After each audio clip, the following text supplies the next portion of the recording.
Afternoon, everyone. Welcome to EA Sustain, if you haven't been following from the beginning. I'm very excited to announce this session entitled Groundswell and Movement because as Tony Juniper, well, as actually Patrick Holden was saying, all too often we don't connect food and farming to the environment, yet food is our prime relationship with the environment. And then specifically, with regard to this session, I invited John Cherry, the founder of Groundswell, because he has almost single-handedly spawned an interest, a movement in regenerative farming 6 years ago when he saw that there was a dearth of information on this important subject compared to a market like the United States.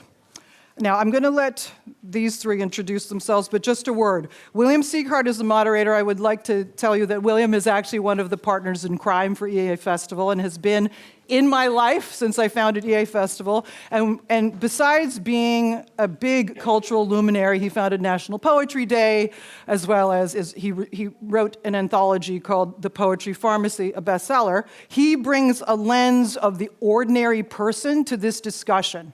And so that is why, no, I know. He's not a farmer and he doesn't know what silage is necessarily. See, I just said silage. That's an exact example. No, because we don't want to, we want to dispense with nomenclature and we don't want to presume any kind of level of knowledge on this subject.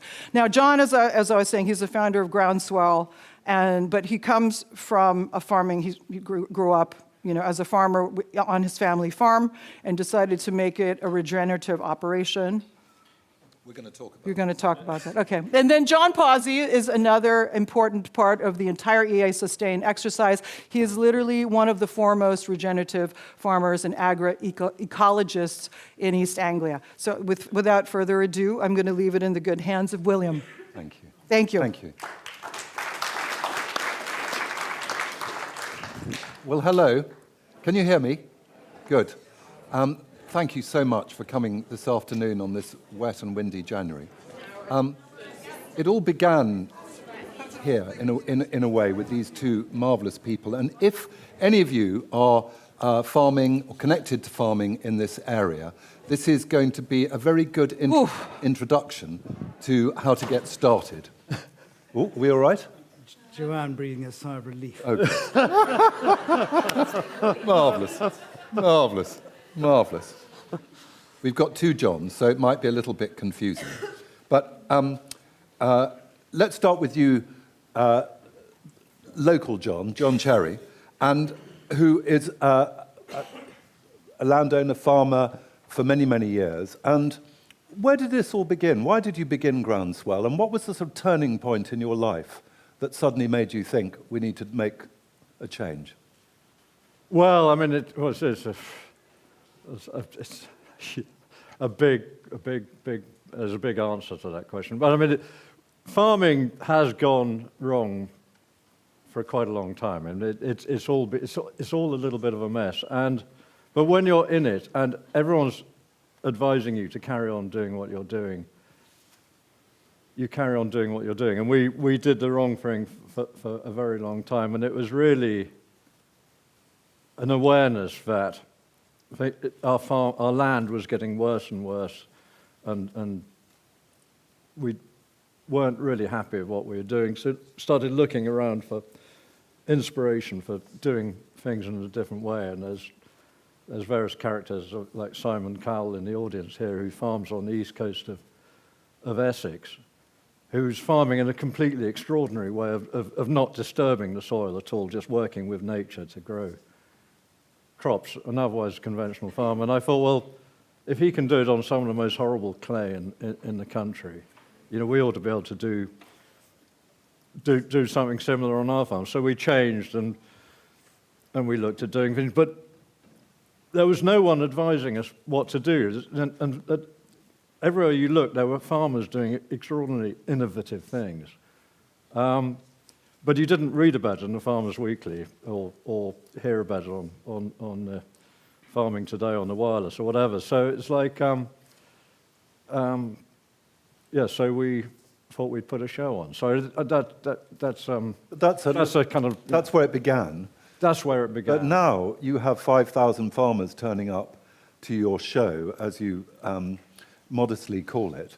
And every year I hear more and more people talking about it with more and more excitement. There's a sort of brightness in their eyes because you are providing them an opportunity, a convention in a way, for the brightest new ideas and for people who are in this situation. They farm, but they don't know how to transform themselves, and they know a revolution needs to come now or yesterday.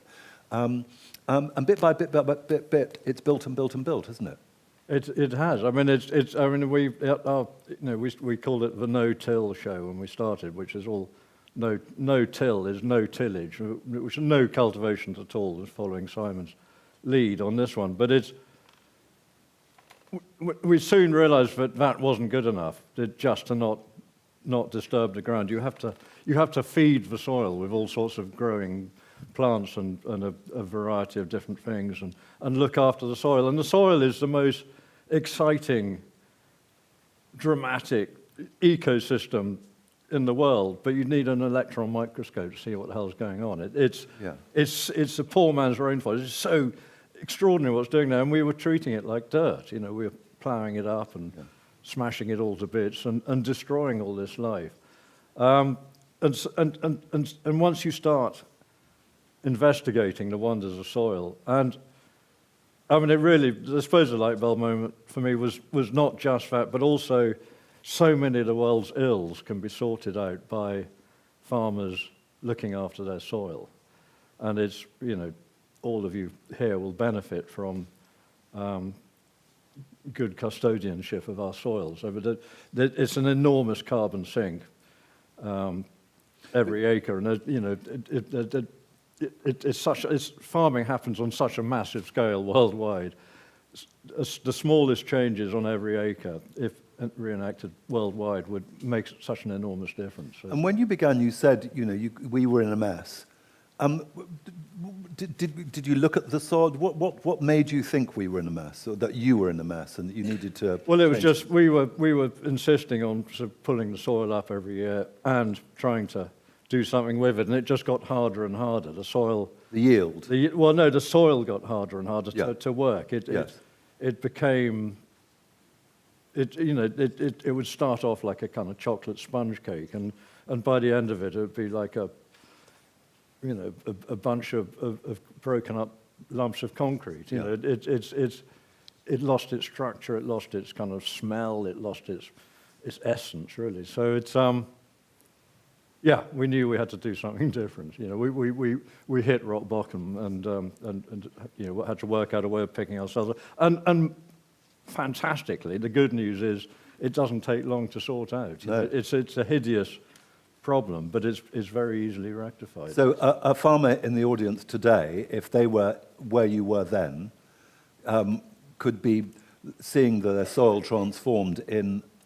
Yeah, but I mean, they could, and it's very hard for people to recognise that they've got a problem because it happens so gradually. It's like climate change. We all know something hideous is going on, but it's kind of.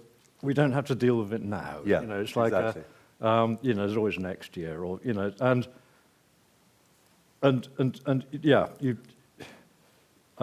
I think it sounds like rock bottom is probably in 50 years' time for the soil. You can get away with carrying on what you're doing for a few more years. Yes. But things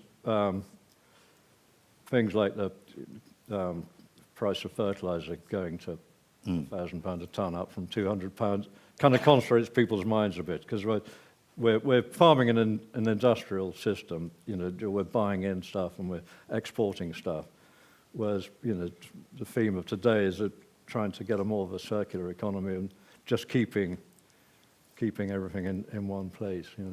Keeping your nutrients on the farm and your water on the farm, and looking after Mother Nature, working with Mother Nature rather than against her.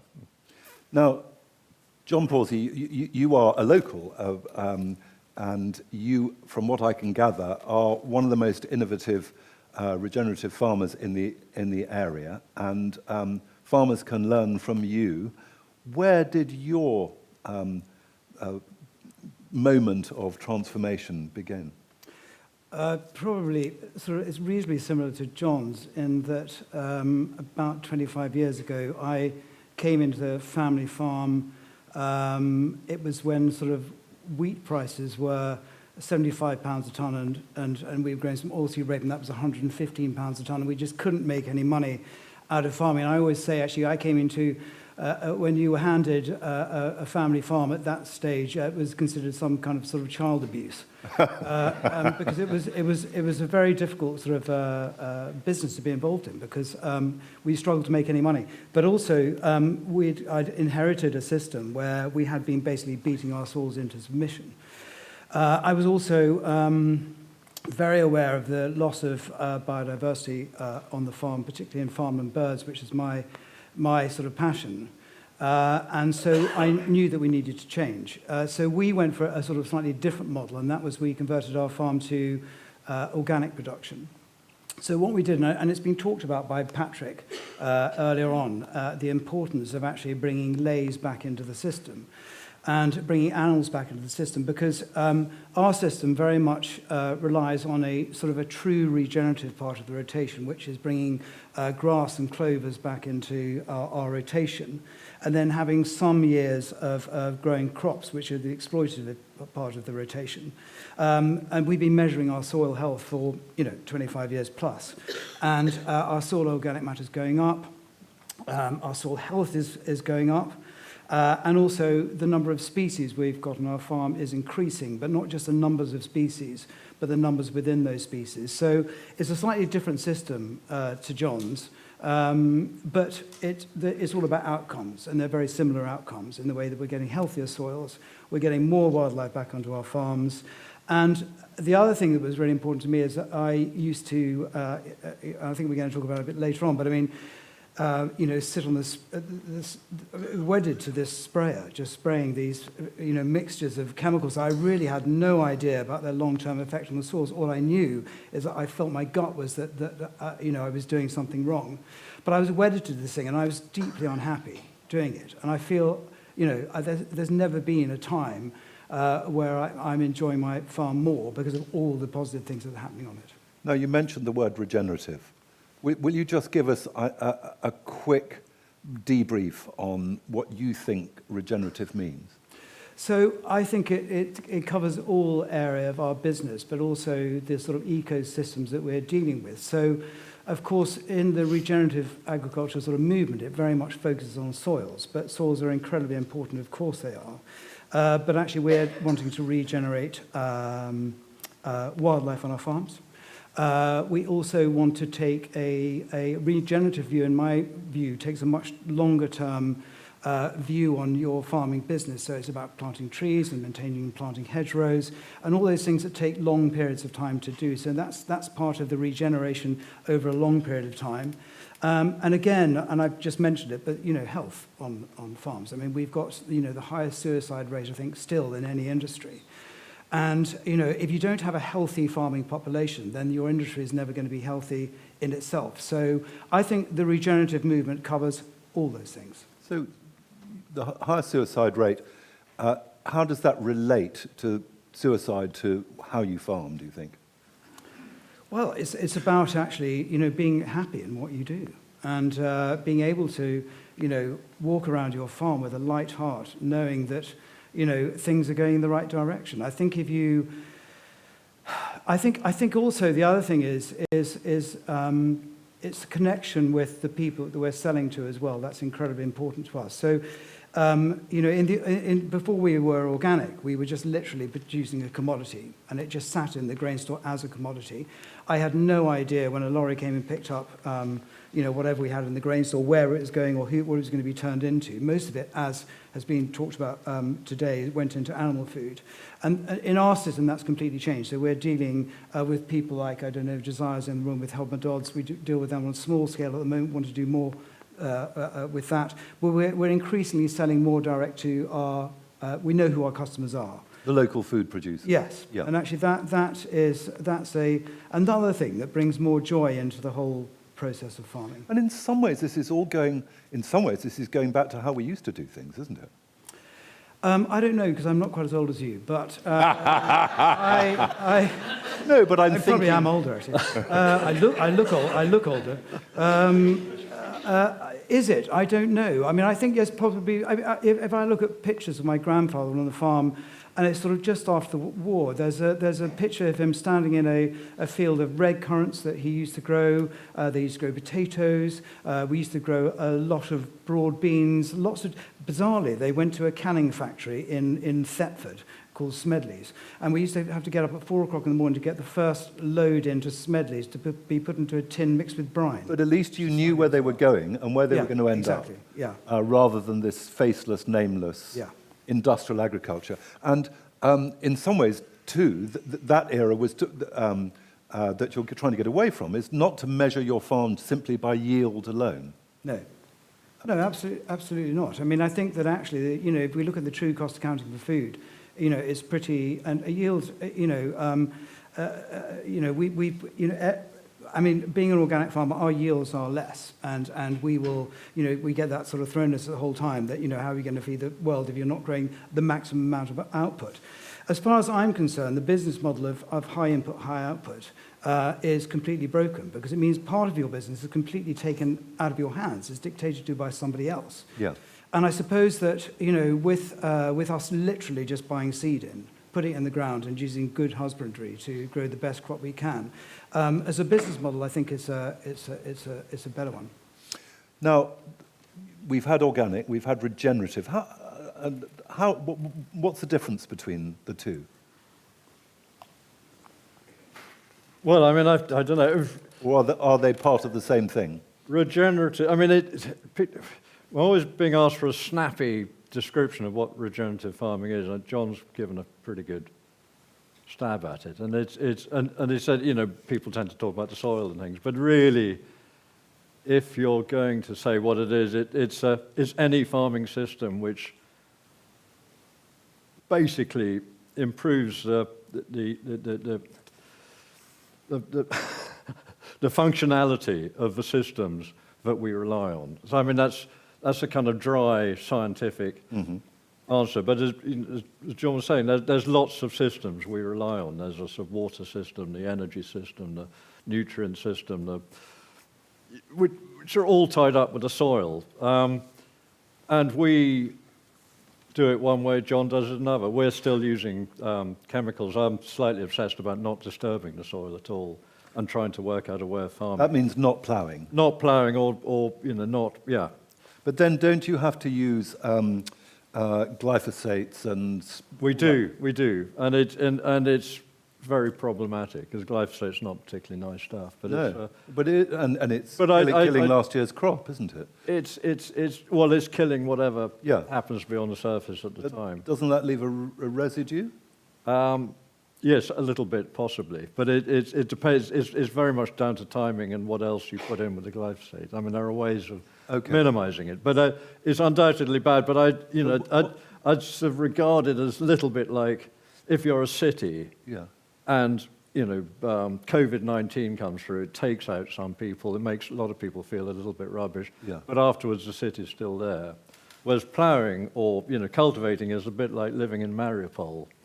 And the Russians come, and I see. It's far more damaging, So it's okay. And the soil even light ploughing. Yeah. John, you're ploughing quite shallowly now, aren't you? Yeah. There are ways of doing it. There are ways of doing it. And I think there's a kind of hybrid system. John's moving more towards less physical disturbance of the soil. And I'm moving towards less chemical disturbance of the soil. And I think between us we'll find some kind of middle ground that'll... I think that's correct. I suppose the big difference between the organic thing and regenerative is that the organic standards are covered by European law. Yeah. And so there are, there's absolutely, there are things you definitely can do and things you definitely can't do. And I think that is the thing possibly that regenerative agriculture has to address, is that it's very confusing to the consumer. because nobody actually really knows what they're getting with it. Because it's not, I would say that, and John has sort of slightly helped me out here, but I think it's, as far as cultivations are concerned, it's about, right conditions, right depth, and just the appropriate thing at the appropriate time. It involves a lot more management because you've got to get that right. But as long as and I think what we would both agree is that it's about outcomes. So as long as all those outcomes that we're aiming for within an organic has to be regenerative by default, because if it's not regenerative, and we haven't used any fertilizer or chemicals for 25 years, and we're still, improving our soils, so it has to be is regenerating. Right. Now, if I was a farmer out in the audience, I might say, well, it's wonderful that the soil's been improved, and it's wonderful that you've increased the biodiversity, and that's great for future generations. But what about your bank account? Well, I mean, we benchmark ourselves against conventional farmers, and we also farm for other people, and we are recommended by agents to help them farm their farm. So I've slightly. I used to be completely obsessed by comparing myself to what I was doing before. Yeah. And then after about 10 years, I just thought, actually, do you know what? I'm really loving what I'm doing, so I'm just going to forget about that. Yes. But I just meant, if you're a farmer wanting to make the switch, but at the same time really worrying about today, next week, next month, next year, and how you're going to fund it, is it an incredibly expensive transition? No, I think it's a really easy transition, because actually you are effectively doing less and importing less stuff into your system. So I think actually, as far as a resilient business is concerned, it's probably positive.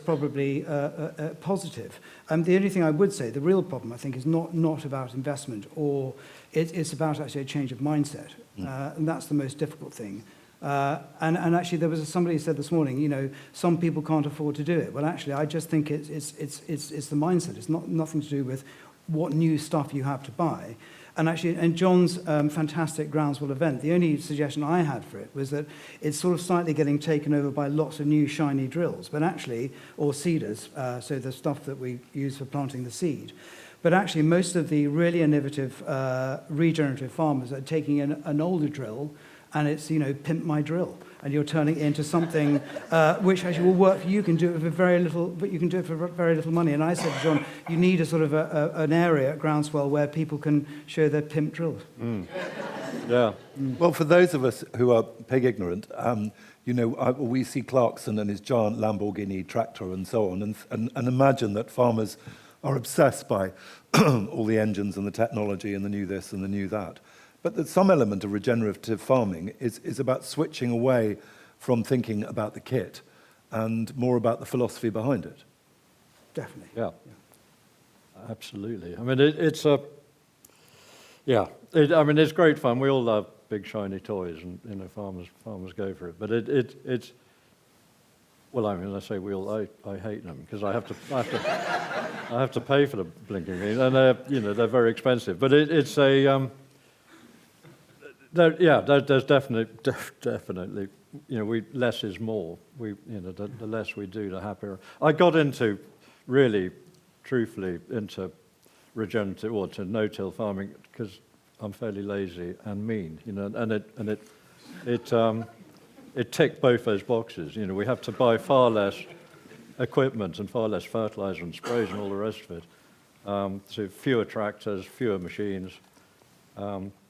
Win-win. It's like, that's how it starts, and then you become obsessed about the beauty of the soil and all the other. But I was just going to say that I think it's a really good point, though, because actually, so the people who work for us on our farm, we try and engage them in all the other things. It's not just because they all want to drive big, new, shiny machinery. Yeah. But actually, if the guy who's doing the sowing of the seed or harvesting the crops, and if you really sort of engaging him or her in the agronomy of all those things, suddenly they get interested in soils and they get interested in all the other bits and pieces. And also, we've been in environmental schemes since year dot, and so the other person who is doing most of the tractor work, he's now specialising in the environmental bits and pieces. So when we are putting in our wild bird seed covers and all these other bits and pieces, he's completely engaged with. So they are engaging much more than just being people who sit on a tractor now and having to have the latest shiny machinery. It's about all the other outcomes you get from changing your system, which they start to appreciate and you give them responsibility for. Yeah. Now, if you're a young person who might be inheriting a family farm one day or who are interested in regenerative farming, is there a way through to learn all of this apart from going to the fabulous Groundswell every year?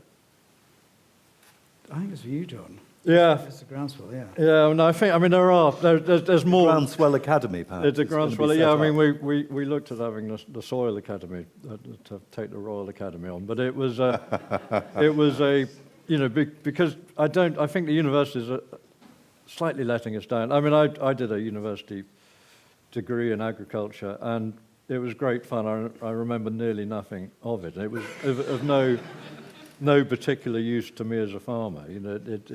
I had to go and work on another farm, someone else's farm for a year to actually find out how to do it. Yeah. So do we need a kind of system where you can go and come and be an apprentice with you, pay you some money, because presumably you'd need to be paid to look after some... Yeah, they're very damaging things, students on the farm. Yeah, They do a lot of... I mean, it's fantastic. I love having... we've had sort of interns for the last 2 or 3 summers, and it's so exciting having some, young people with energy and asking questions, and you have to justify everything you do because they ask you difficult questions. So I mean, but it'd be nice to be paid to have them as well because they do take quite a lot of time. But aside from that, I mean, John, you're being incredibly modest because actually, so Groundswell's been going for 6 or 7 years. Yeah. And I've probably learned more about a biological way of farming since the birth of Groundswell because it has sort of, spurred people into looking at a different sort of farming system.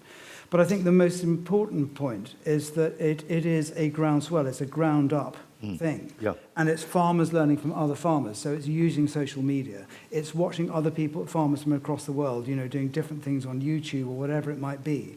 And so even though, and I also would say that I think that our agricultural colleges and to a certain extent our farming press are letting people down because actually they're not giving people the right information, and I think our colleges or universities are late to the game and they need to up their game, or at least offer it as an alternative way of farming, but they don't seem to be doing it at the moment. They're just starting to. But I think, it's incredibly important. I mean, farmers generally trust other farmers, and getting other farmers out to things like Groundswell, but getting, we do, sort of 25, 30 visits of farmers on our farm, just talking to, and we don't charge for it. I really must charge for it. But that's incredibly important that people feel part of a community. Yeah. And they don't feel threatened by it, and they feel engaged and inspired by it. Well, I've heard your social media is marvellous, which is really, really good. But presumably the other thing about Groundswell is that you've got different parts of the country, you've got different kinds of soil. Farmers have different problems, wherever they are in Britain, and they need to learn from each other. They do. I mean, it's one of the. Yeah, I mean, it is one of the. It's not a problem, but actually, we tend to work on a set of principles rather than rules. I mean, as John said, if you're buying organic food, you know exactly. It's had to tick a lot of boxes to get it. And we sort of say, well, to be regenerative, you just have to abide by these principles, which are basically, that's sort of slightly technical. I won't go into them, but it relies on your observation as a farmer to look at actually what you're doing and to work out how to improve it. And it is an intellectual exercise, and as John said, it's a change of mindset. And we all, especially lazy people like me, we love a kind of routine. It's nice to get up in the morning, you know what you're going to wear because it's the same as yesterday. And it's like the same as with farming. This is look, it's February, it's time we got the plough out or whatever it is. It's like but actually, that's no good. That's not how nature works, and we're working with Mother Nature. You've got to use that sense of observation, but that certainly is the next step for Groundswell. We were talking yesterday with some guys in Scotland. We're going to try and put a little mini one on up there we get a lot of Scots who come down to Hertfordshire, and it's very exciting to, to have their kind of energy and input. But I always feel a little bit embarrassed because we're banging on about all the kind of things that obsess us in East Anglia. But they're just coming because there's nothing going on up there. So it's. But as well as the physical events, you could be a channel, really. I mean, you could be a full-time educational resource for farmers and people who want to be farmers to find out what's going on. I mean, the brand. I'm not saying you personally. Yeah, thank you very much. No, but yeah, we've got a farm to run, but I mean, you get my drift. Yeah. No, it seems to me that the one thing that Patrick was saying earlier on, the one thing that comes across is the urgency of this and the sense that educational resources, government philosophy, thinking, legislation, all of the, even the finance for farmers and so on, it's all moving too slowly. Yeah. And actually, I think you're right. And actually, the wonderful thing about what John has been doing with Groundswell, but all the regenerative people engaging in regenerative agriculture, is that actually it does engage with more people. Because actually, when you convert to organic, suddenly the chemical rep doesn't come around anymore, the fertilizer. You basically lose all your friends.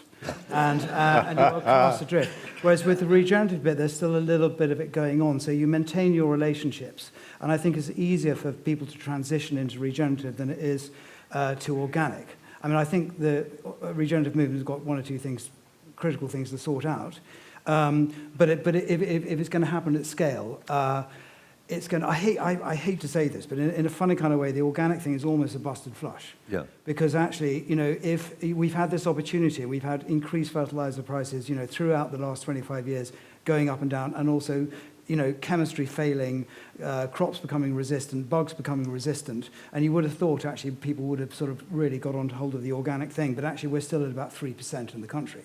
So I'm still a fan, I'm still going to keep on doing it, but if you want to get things moving and get things moving at scale, it's probably going to be down the regenerative route. And then eventually they'll see sense and turn to organic. Yeah. But, one of the problems in all of this is that particularly when times are tough, I'm talking as a consumer, that, suddenly I won't be harvesting the organic shelves in the supermarket or whatever because it's a bit more expensive. And, I've got to make choices between heating and eating and all those kinds of things. So, in a way, we need the public's understanding from a food point of view to drive this, don't we? We do, and it is obviously a question we get asked a lot about, the expense of organic food. I mean, first of all, some things that actually, as a farmer, we don't get paid much more for, but it's in the supermarket shelves, it's seen as their top price point. So that's a problem, I think. The other thing is that at the end of the day, we have to work out, if we look at true cost accounting as far as food is concerned, and actually depletion of our soil's health and loss of biodiversity, if we want our farmers to change, we either have to pay more for food, or it has to be funded by the government, or it has to be funded by private equity. But we have to work out a new system of farming where we reward farmers for doing things that we all need to be the solutions to climate change rather than the problem, to be the solution to biodiversity loss rather than the problem.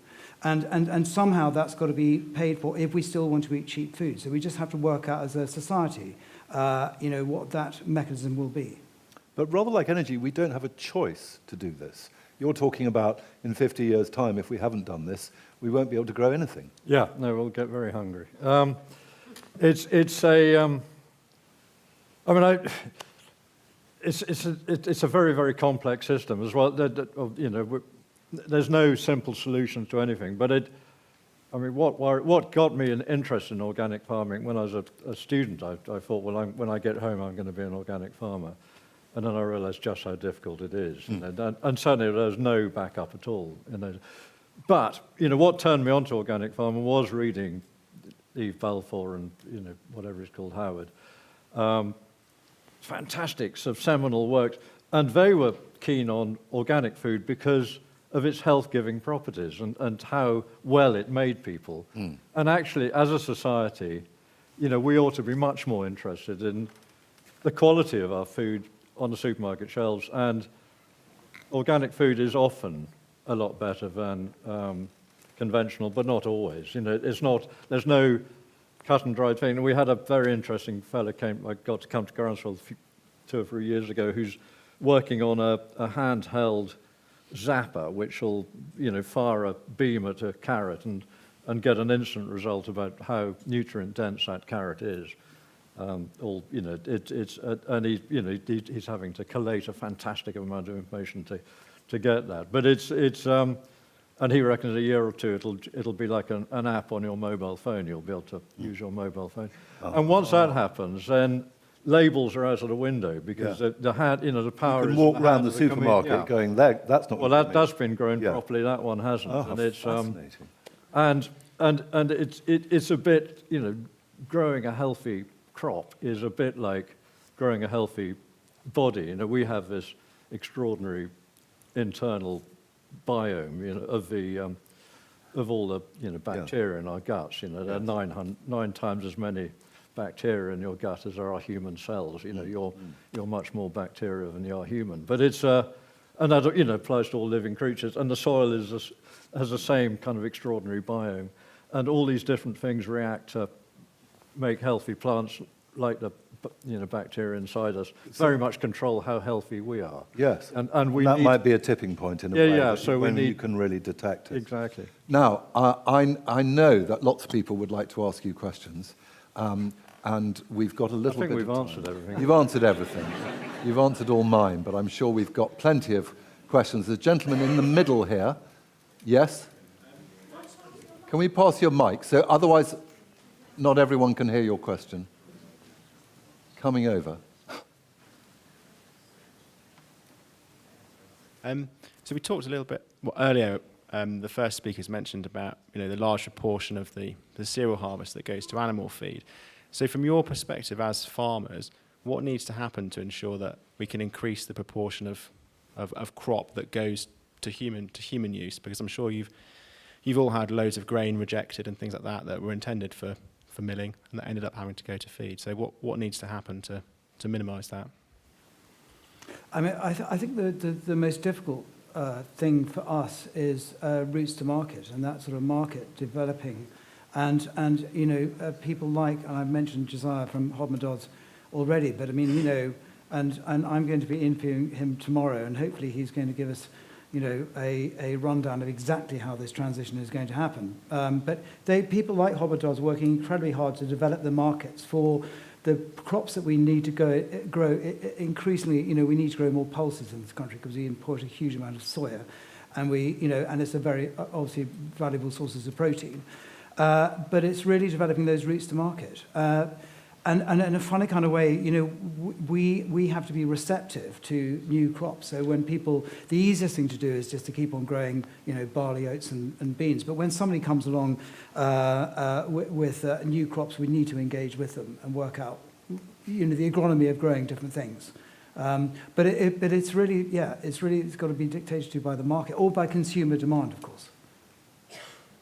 John, did you want to add to that? Well, yeah, I mean, it's tricky. We do grow. I mean, as you were talking about growing commodities earlier, but we're very much encouraged to grow things which have a long shelf life, or don't necessarily taste of anything much, but they're easy to store and easy to sell. And so, yeah, I think it needs to come from demand from consumers. From you lot have got to make a bit more of a fuss. It's like that. This lady here.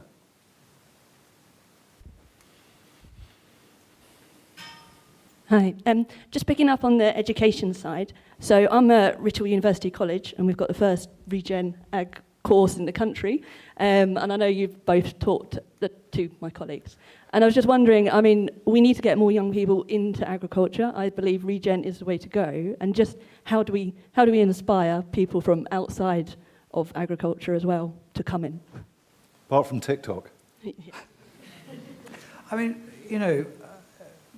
this conference has sort of highlighted all the opportunities available to people in sort of rural industries. There's so many things to get involved with as far as, in terms of sort of nature recovery and working. I mean, we work a lot with the Wildlife Trust, and Jenny Wilson, I don't know if she's in the room, but, I sort of in a way that she's, people like those NGOs, rather than criticizing farmers, are realizing if they really want change, they've got to engage with farmers because we, at the end of the day, are going to be able to deliver, or should be, we're the vehicle for delivery. So I just think it's not just about sitting on a tractor and farming. There's so many things going on within the changes that we need and we want to provide the solutions to climate change and loss of biodiversity. I think there's a huge amount of opportunity, and it's not just sitting on a tractor. I don't think I've ever been more excited about the changes in our industry as I am at the moment.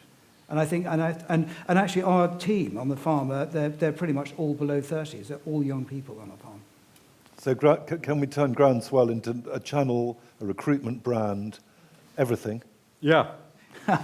Oh yeah. Even though you're lazy. There's no limit to what we're going to achieve. But it is. I mean, it's certainly, as John said, it's very exciting. There's a lot of people coming from outside traditional farming, families or life or whatever, who want to get involved in farming. And traditionally, it is very hard. I mean, land prices are very expensive. And you can't just go to the bank and say, can I borrow £1 million because I want to buy a farm? And you don't buy an awfully big farm for £1 million, and you certainly can't finance the debt doing it. But there are all sorts of ways that people can get onto farms. We need more people on the land. We need more animals on our farm. And we haven't got the time or the inclination necessarily to run a herd of goats. But there's certainly room if someone came along and said, I've got these goats and I need somewhere to graze them. Can we come to some sort of arrangement? It's absolutely yes, or sheep or pigs or chickens or can I have an acre to grow some weird crop for hodmedod's or whatever? We don't have to do everything, but there's certainly room for young people to have a go and run a market garden or whatever. There's all sorts of exciting things. We found a hippopotamus's tooth on our farm. So my grandfather obviously had a herd of milking hippopotamuses at one stage. Don't know where that came from. Yeah, they're just... Sir, just... Yeah.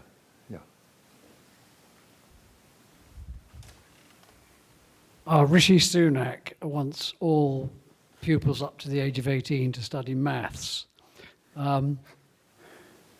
The definition of sustainable is something you can do forever. And the way we're farming at the moment isn't something we can do forever, as both the Johns have illustrated. So we need to teach young people the important lesson that we cannot farm the way we're farming forever. We cannot produce food the way we're producing it forever. And so all 18-year-olds up to the age of 18 ought to be taught about food and farming rather than be forced to study algebra and geometry. Well, if we could get Jeremy Clarkson into regenerative farming, surely that would be the most effective way, because millions of people are watching him and his tractors. Yeah, I mean, that would get him going. We've just got to convert him, haven't we? Possibly. I've never watched a program, so I don't know.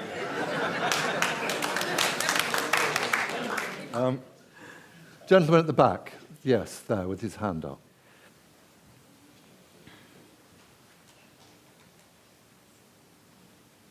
I can highly recommend Jeremy Clarkson because he does the most outrageous things. I'm sure a lot of people have watched it. And it sort of brought farming to the fore, actually. One thing I wanted to pick up on was very often the government is bringing in sort of very targeted wishes and aims, such as the recent one where they're going to ban a use of plastic in where you buy your takeaway and you have your plastic knife and you have your plastic fork. They're going to ban it by the end of the Can you year. a bit closer to the mic? Oh, sorry. Can you hear me? Yeah. Sorry about that. Yeah, so basically I wanted to pick up on the aspect of strategy, because I did wonder, I mean, this is wonderful work you're all doing, and you've also mentioned about the 5,000 that are interested in the EA Sustain events. However, do you have any friends in the current government? Because you're going to need people with influence to actually bring about these changes at scale. And you need statistics, because statistics are going to actually influence whether this is going to have an effect or not. Now, you mentioned about the carbon sink, John Cherry, and you also mentioned, John Pawsey, about the benefits to the soil.